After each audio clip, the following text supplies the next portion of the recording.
Today, super excited that you guys are here. We're with Brian Eisenberg. I've known him for 18 years. We go way back. He is one of the original OGs in online marketing.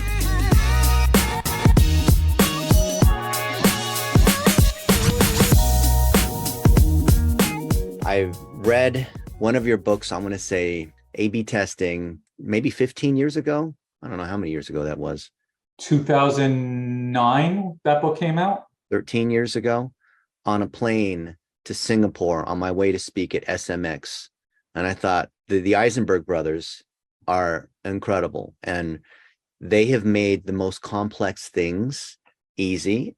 And when I think about this latest book, The Rice and Beans Millionaire, it is geared towards young adults, actually anybody who's an entrepreneur, because they can't seem to follow the fundamentals because the pros are always focusing on the fundamentals. And I really wanted everyone to get a chance to hear directly from Brian.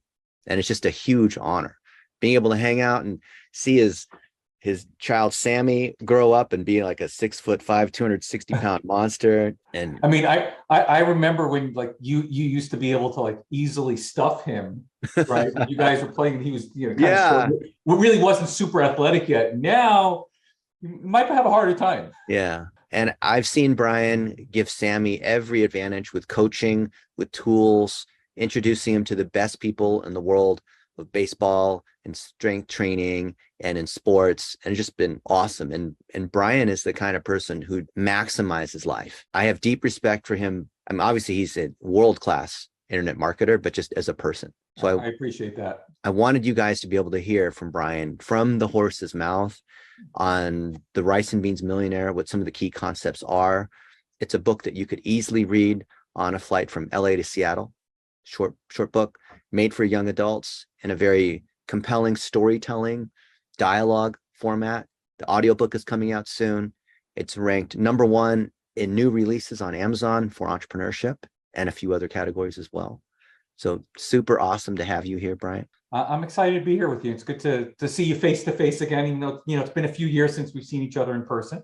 Yeah. Tell everyone, what's the inspiration behind The Rice and Beans Millionaire? Well, you'll appreciate this one. You can even go to the exact spot. It's April this year, and I'm sending off an email to a client, and Sammy's home from school and asked me, hey, can we go out and play catch? And I'm like, sure. So let me just finish this up and finish out the email. And we go to the cul-de-sac, right? Exactly where you guys play basketball. And I catch that first pitch, and I realize, how lucky I was, how fortunate I am as an entrepreneur to have the freedom to spend the time with him in the middle of the day, in the middle of any random day.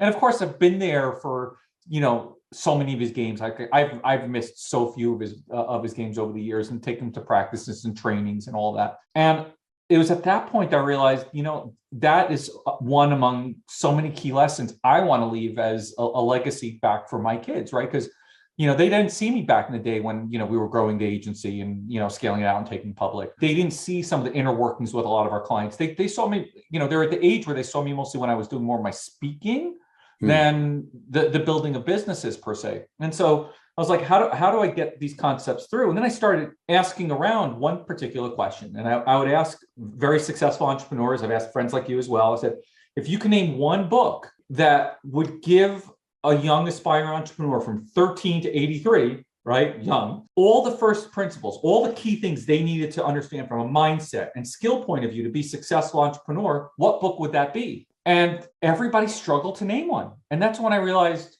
wait a minute. Then I went to Google and I started saying, okay, books for entrepreneurs. And, you saw the E-Myth and you saw the Lean Startup. There wasn't something that I felt gave them the like, whether you're picking up, leaves for business, right? Or you're building a high-tech company, there wasn't something that gave you that foundation. And after spending the last number of years working with Sammy and being around professional athletes, and I mean, I know, you've told me this story too, like, you've gotten to the Golden State Warriors early and watched Steph Curry warm up. It's fundamentals, man. It's just doing the same thing over and over for hours and hours and grinding.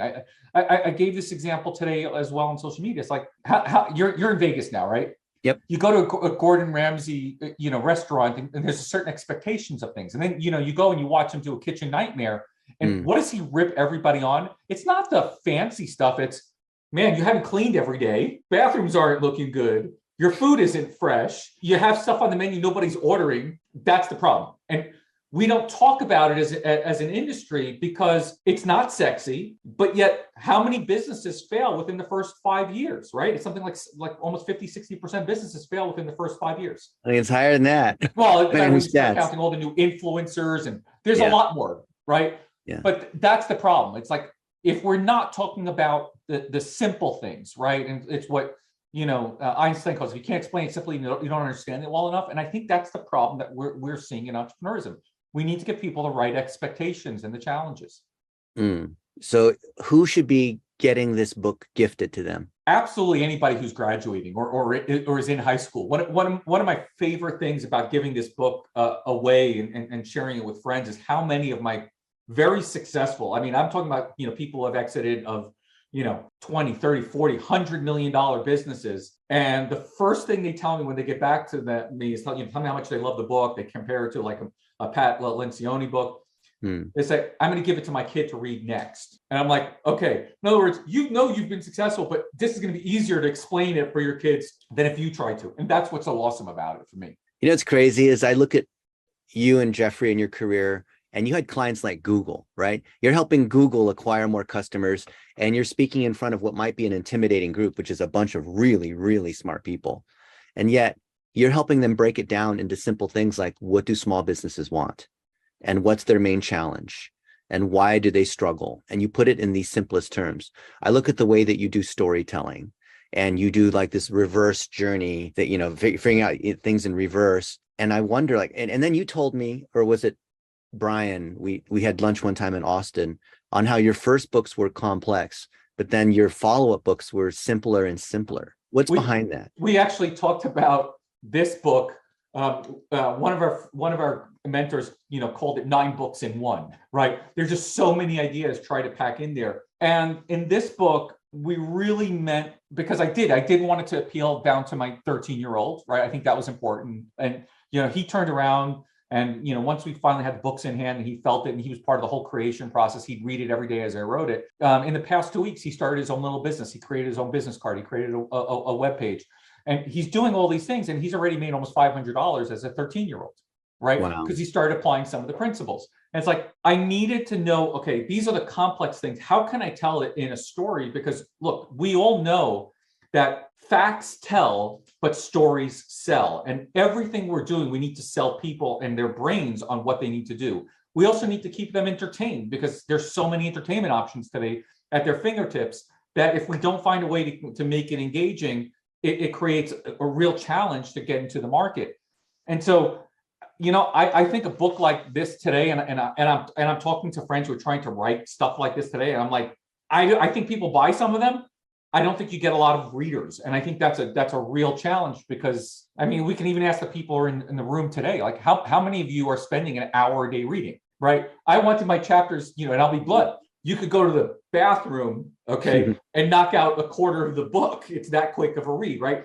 Each chapter is 2-3 minutes of a read. That's it. Do you think that these 400-page, 500-page books are dead now? At least with the younger generation? My friend Tracy is going to be so upset about this, but she sent me a text message the other day. She started working on her book, and she's got a great book coming up. I mean, I've read part of it. I've contributed a little bit to it as well. And it's a mobility book. And she texted me, she's like, I'm up to 420 pages and I'm not done yet.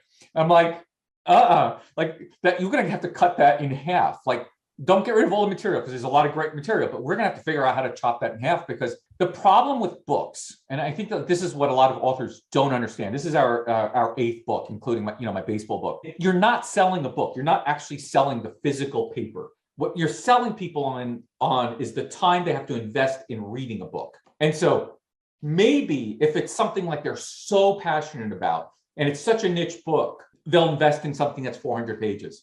But if you want to reach a mass audience, you better make it quick, simple, and fun to read. If you were to summarize the book in 1 minute, how would you do that? How do I summarize the book in 1 minute? I'll tell you a quote from early on in the book.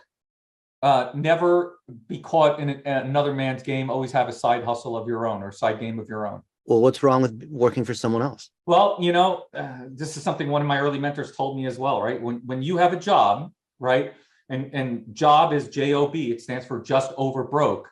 and we're seeing it more and more in our environment today, right, is that it's just enough to keep you living paycheck to paycheck, but you can never get ahead on your job. And unfortunately, too many bosses today want you to invest your whole life into the business. And, sorry for those founders who want those super dedicated guys. But the reality is you get more out of people. And Dennis, I know you know this, if you can help them learn how to balance life and health and family and work, right? And not suck them dry. And so you need to be in control of your own life. You need to be in control of your own destiny. You need to have the freedom to make choices as you want them to make. And having the skills on how to make money is probably the most critical thing for me when I look at my youngest now, and the fact that, look, this kid went door to door asking people for money. I'm like, he'll be fine the rest of his life. He will find a way to pay the bills, no matter what, because he knows, look, if I have a few hours, I'm going to find a way to make money, right? And it's a way of looking at the world. And I think parents, need to help their children have this, no matter where they are, whether they think, they're following their career going to Harvard, right, and becoming doctors, lawyers. But even doctors, lawyers, look, you work with a lot of doctors and lawyers. How many of them suck as business people? Majority of them. Yeah. They're too smart for their own good. My friend, Dr. Matt here in Austin, right? One of the top chiropractors here in Austin, 3 years in a row rated top chiropractic office in Austin. First thing he did is he bought 10 books so he can give them out to student friends, because he wants them to understand, yes, do what you love. This chiropractic is a passion, right? But if you run it like a business and you understand how, you can do so much more. Well, for $7.95 in paperback, I've seen coffees cost more than that. Well, no. Ounces, 113 I'm going to be honest. pages. The price will go up after the new year. We purposely kept the prices very inexpensive before the new year, so we can let friends and family kind of grab their copies, read them, leave their reviews up there. Partially also because we're forced to kind of let it out this time of year, which we weren't originally planning. But it'll go up. It'll go up a little bit in the new year. So definitely grab it now while you can. Save a couple bucks, because why not? I'll make a special offer. The first 10 people that make a post about this book, about something that you learned from Brian about the Rice and Beans Millionaire, I will buy you your book. If you live in the United States, I can Amazon Prime it to you. I will cover that. So make a post, put it on Facebook or LinkedIn or Twitter, tag Brian and myself with something that you learned from Brian, and I will ship you that book. I'm going to add one to that one. Anybody who's listening now live and wants to share about it on social media and tags us, I'll mail out 3 copies of signed books. We only have a handful of them right now. 3 copies of signed books to anybody who goes out and says they learned something interesting from us today. So there you go. Amazing. Yep. And what an honor to spend time with Brian. For those of you that don't know, Brian is a legend. I think he's probably one of the top 5 people in the world of internet marketing. Him and his brother, they are the nicest of people. We spent a lot of quality time together, conferences all over the world. He lives in Austin. This book is something that has been missing in the world of entrepreneurship this whole time. It's only 113 pages. I wish it is something that I knew as a young adult, because I thought the business was something where you follow the rules, just like with math or just like with economics or whatever it is. So if I was a good student, then I would be a good entrepreneur. And he talks about how you're a rule breaker in a certain way, but then how do you go about and delegating? I thought the idea, Brian, of being a millionaire when I was a young adult was something was just way out of range. Mm-hmm. Like to make $1 million, right? That was something you had to win the lottery. You had to have this magical thing happen. And then I see that you and I know so many businesses, they did one thing and they made it to $5 million, $10 million a year. And I think that a lot of people, not just young adults, but maybe people in this post-COVID environment, they want to start a business. The internet has made it so that you can be a millionaire, and $1 million today is not even like it was 20 years ago. That's for sure. But not even that much, right? And that's the whole point that I try to make in the book as well. Like, there are guys who are doing full-time jobs as teachers in the book, but then have their own little agency on the side, and it's paying for the car payment, for whatever it is. And it's like, look, the economy is hurting right now. So why wouldn't we want to find opportunities to make more money? We all recognize problems, issues that we have. We all have skills that we can develop, or more. We can keep advancing our skills. For example, my friend Deanie that I talk about in the book. And again, right, every single name is not necessarily the exact person to the story, but every story in there is based on a real person. Go ahead, upskill your skills, and all of a sudden you're selling those skills and you're making a few extra $1,000 a month. And that can be incredibly meaningful, even if you're not shooting for a million. But for those who want to be a millionaire, what do they need to know? What's the secret? He who sells to the masses lives with the kings. He who sells to the kings lives with the masses. Explain that. If you find an opportunity to sell to a ocean of people, right, a large volume of people at a small margin, you're more likely to actually become a millionaire. If you sell something that's super expensive but only a handful of people can purchase, you're likely living with poor people. Then how does that jive with the idea that you have to niche down? You niche down to create the niching down is more about creating authority and trust, but not necessarily who you're serving. You can serve larger than your niche, but in order to get attention today, which is the biggest commodity, you've got to find a good niche. And I think that's where a lot of confusion actually happens. Now, you are the top in a very, very crowded space with internet marketing. You've got 8 best-selling books, keynote speaker, you know everyone in the industry. What did you do to stand out among the millions of other people that would like to be like you? It's like asking Michael Jordan, right? How did you become the GOAT? Okay, you ready for the deep, dark secret? Yeah. When Jeffrey and I first started in our business, we had just declared bankruptcy. Dad was paying for groceries. I still lived at home. Things are pretty bleak, but we knew one thing: how to communicate. So we started writing in the early forums. We talked about it the other day, right? The Warrior forums, the iSales list, the early Audette things. And we started creating content. And that's the first thing. And we just got consistent with it. It was every single day we were producing things. We started creating our own newsletter. I built my first email mailer back in the day because, there weren't a lot of ESPs back then. I could still remember when we first had our outside of our own circle of people who subscribed was people from Land's End. Had a whole bunch of them. And we slowly started building that up. Eventually, that got picked up by somebody else. We started producing on a larger platform, that had a wider reach than our own newsletter. So we started doing content now on both. That got us invited to speak by Danny Sullivan at one of the early SESs. And those were sometimes free very early on, right? We took the cost, we built our reputation up. It's the problem of, and it's frustrating that, I get on TikTok for a while and like I want to bash my head because everyone's saying, oh yeah, it's just so easy. You click this, you buy this thing, you're going to make 6 figures, you're going to be wealthy. And it's like the amount of work that actually goes behind, like even guys like, Mr. Beast who are super successful and stuff like that. It's an incredible amount of effort, incredible amount of work and ethic that goes into creating the volume and quality of content. And I think everybody's out to make a buck by selling people that they can make a buck. The reality is it takes a lot of consistent, just like an athlete, a lot of consistent work on the fundamentals every single day. So it started with writing went to speaking went to consulting went to creating software, and that created the whole cycle, right? And then as we got more success, more people start to know us, and you build your network, the people you hang around is going to create who you become.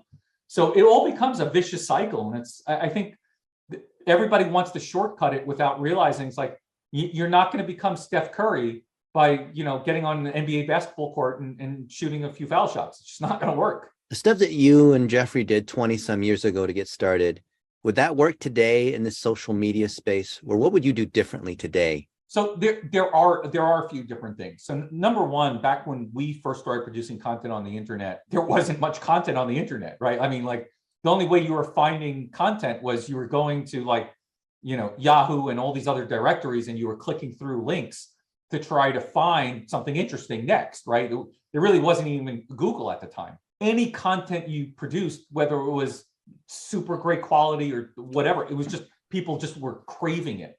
Today, there's an overabundance of content. There's so much content out there. Like you just have to figure out how to get through the noise. And that's the biggest problem today.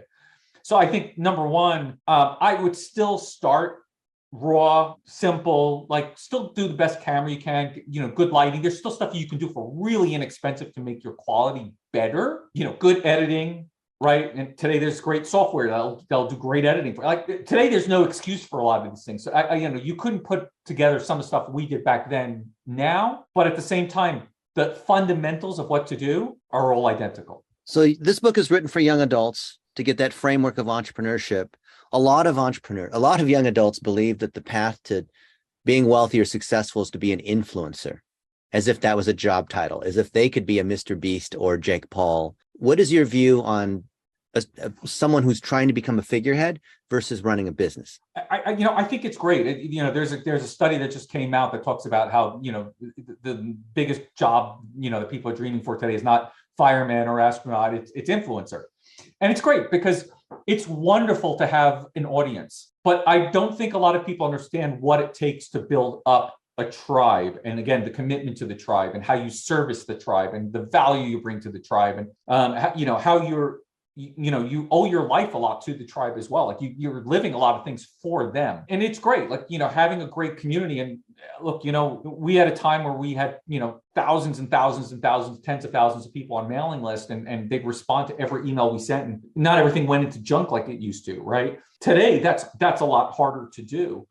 But you still have to understand and bring value to your community. You can't just turn on the camera and go.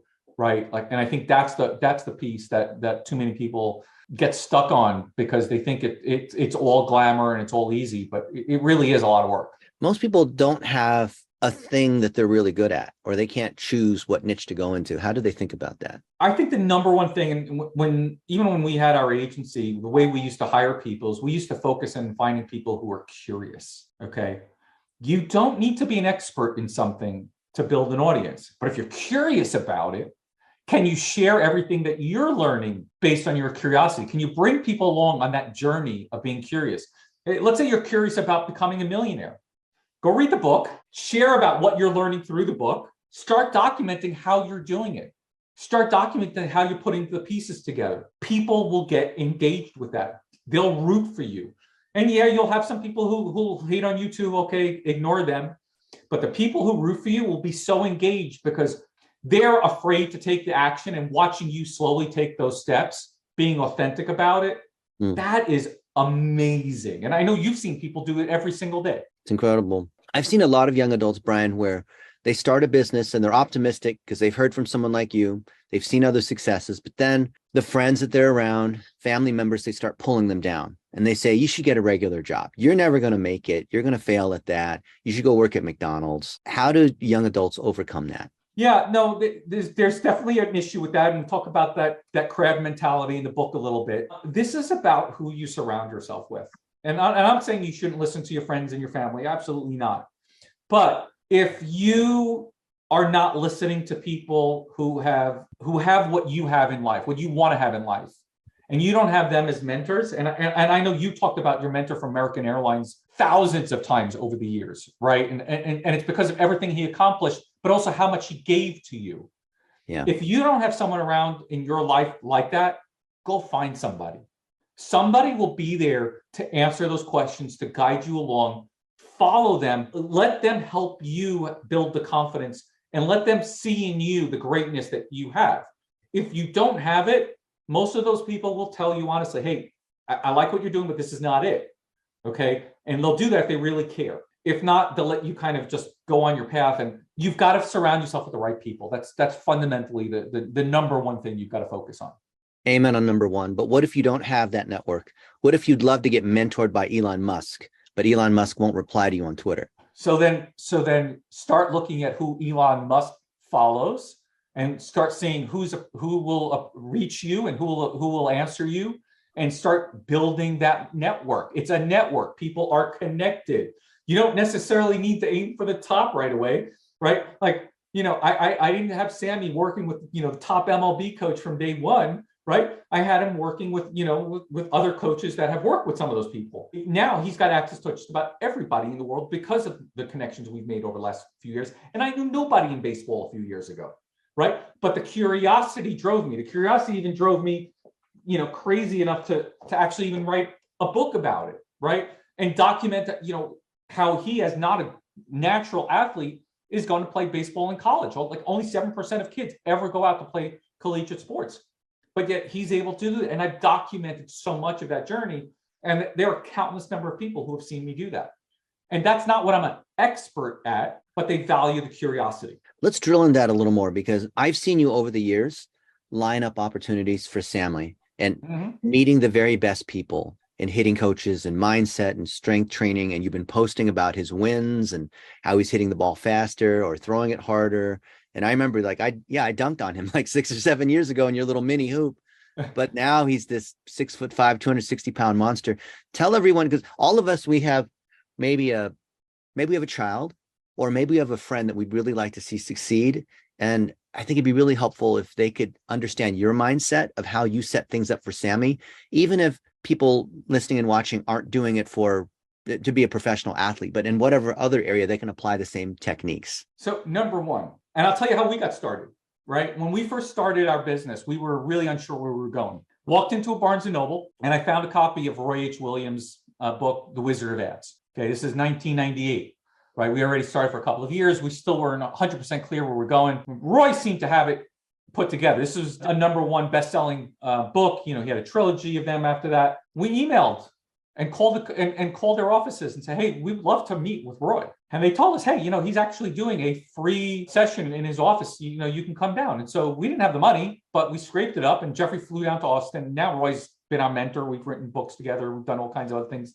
Like, there's some amazing stuff that we've been able to do, all of that. And I'll tell you very plain and simple, like I've almost never met an author who would not respond to a direct message or a tweet or an email. Like, it's not hard. If you're really curious and respectful and you're patient, most of these people will get back to you. Most of these people also are speaking places. Go find them.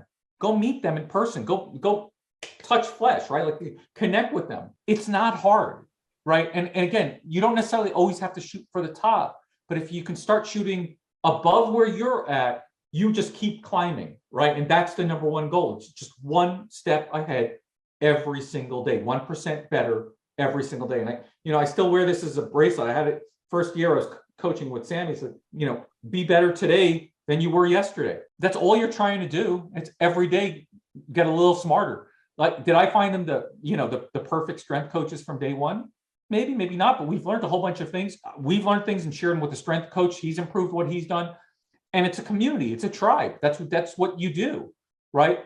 The problem is, and I think too many people today are so focused in behind the screen and living in isolation that they forgot, hey, we can connect with people, right? I'll never forget that time we ran into each other in, what was it? It was also in Vegas, right? We were at some kind of show and we're in the middle of a hallway and we're helping this guy with some business. I'm like, that just happens. Like, he got a whole bunch of consulting just because you and I just ran into each other. Awesome. I remember that. And then we went out and celebrated, was it Jeffrey's 40th birthday or something like that? Because we both have October 6th of the birthday. Yeah. And just being there at the right time at that, I think it was PubCon. It was after one of the sessions. Yeah. Just being around these people, because you taught a full day mastermind. Was it on storytelling? And I taught one with Larry Kim on Facebook ads. Yep. I believe so. Yep. Yeah. Yeah. It's literally that simple. Just listen to what Brian's saying about how he's building connections and being human. Like, I was in St. Louis a couple of weeks ago with Shep Hyken. I was staying in his house and we were taking pictures of the arch, and Brian commented and we started another conversation. I didn't even realize that he was good friends with Shep. And then we realized we're all friends with each other, and that's what builds this network. Exactly. What else do you think that young adults need to hear about entrepreneurship that's not in the book? Expect that you're gonna fail at least once, if not more times, and it's okay. It's not how many times you get punched. It's how many times you get back up, right? And it's the same thing. It's like, you and I have had numerous iterations of businesses, and we've been around numerous iterations of businesses. Sometimes you get lucky, you succeed the first time. Most often not.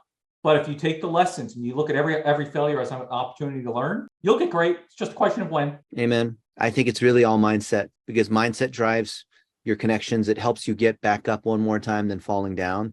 It brings you to other people that can reveal your blind spots, because your network then introduces you to other people, to other things that you need to know.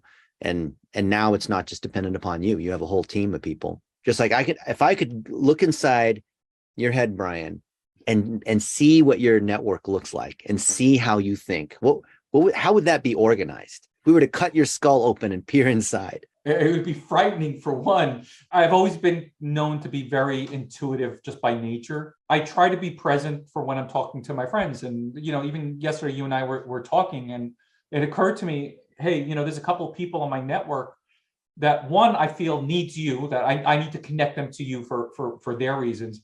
But there's another one I think that there's something magical about just connecting the two of you. And I don't know what, and I don't know why, but I just intuitively know that by introducing the two of you, you're both going to find value out of that relationship, right?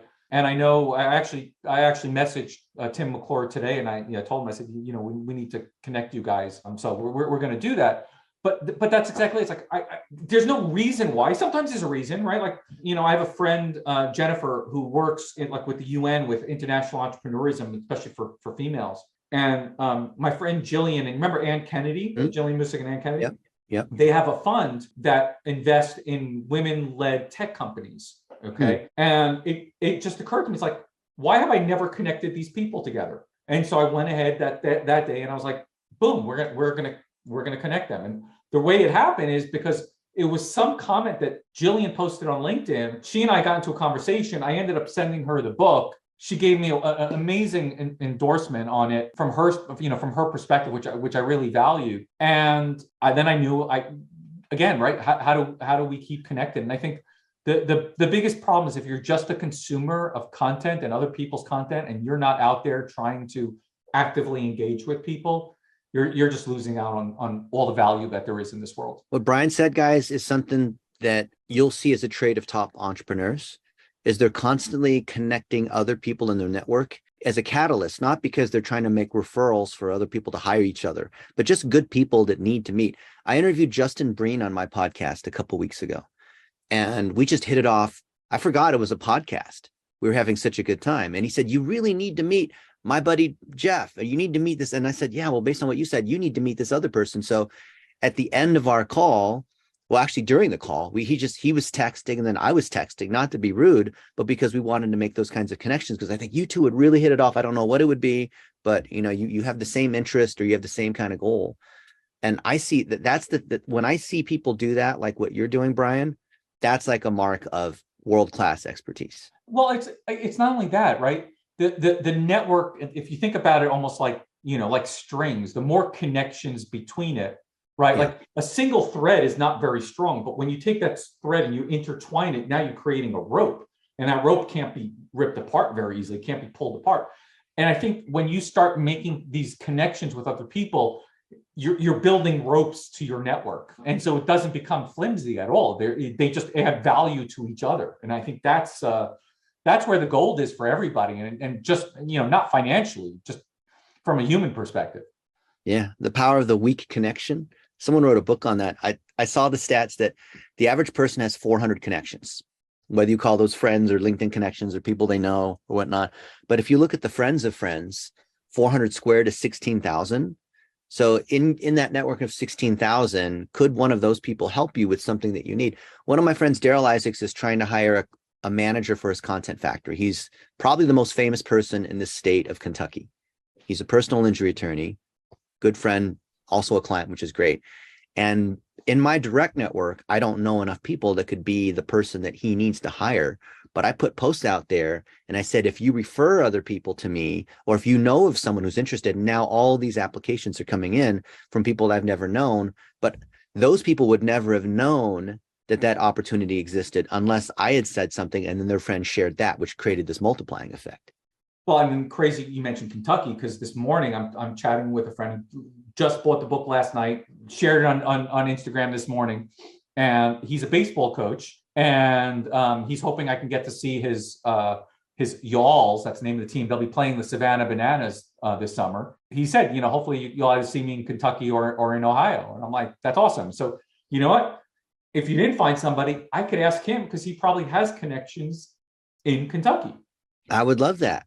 But just because you just mentioned, otherwise, if we don't have these conversations, we don't engage with people in these kinds of informal or even formal conversations, we lose opportunities. Like if you just surround yourself with people who want to help you and others, you're going to find valuable connection. Amen. Well, Brian, it's been absolutely fantastic spending time with you. Is there anything else that you wish that you could say or a question you'd like to answer? As Nike said, just do it. Take that first step. It's okay. Whether you fail, whether you're not, just try something. Get out of your comfort zone. And the more it feels uncomfortable, the more you're probably going in the right direction, because everything you do now that has you where you are and makes you comfortable is what's creating what you have in life. And if you want something different, little bit of discomfort a day and you'll grow tremendously. Everything happens for a reason. The reason you're listening here, there's a reason for this. If you've been thinking about starting that business, if there's that person who came to mind, a friend of yours, maybe it's your son, then this is what you needed to hear. And the Rice and Beans Millionaire is 113 pages. It'll take you maybe 90 minutes to read, and it will lay the framework that no other book has found. The reason why Brian and Jeffrey wrote this book is they couldn't find anything that covered these fundamentals. And I looked at this too, and I said, you know what, you're right. I see a lot of self-help coaches. I see a lot of frameworks for business and finance and marketing and whatnot, but not something that really covers the mindset for the beginning entrepreneur. Not the entrepreneur that's trying to like scale and hire more employees, but just to get to that first $1 million. Well, and the book even has more than that, right? Because I think coming back to the fundamentals, if you forget them, right? Maybe you've been in business for 20 years. As you read this book, you'll be like, man, you know, when we first started, we were having a lot of growth. We were doing this. And now I don't have a handle on it anymore. And hopefully it'll trigger some new things.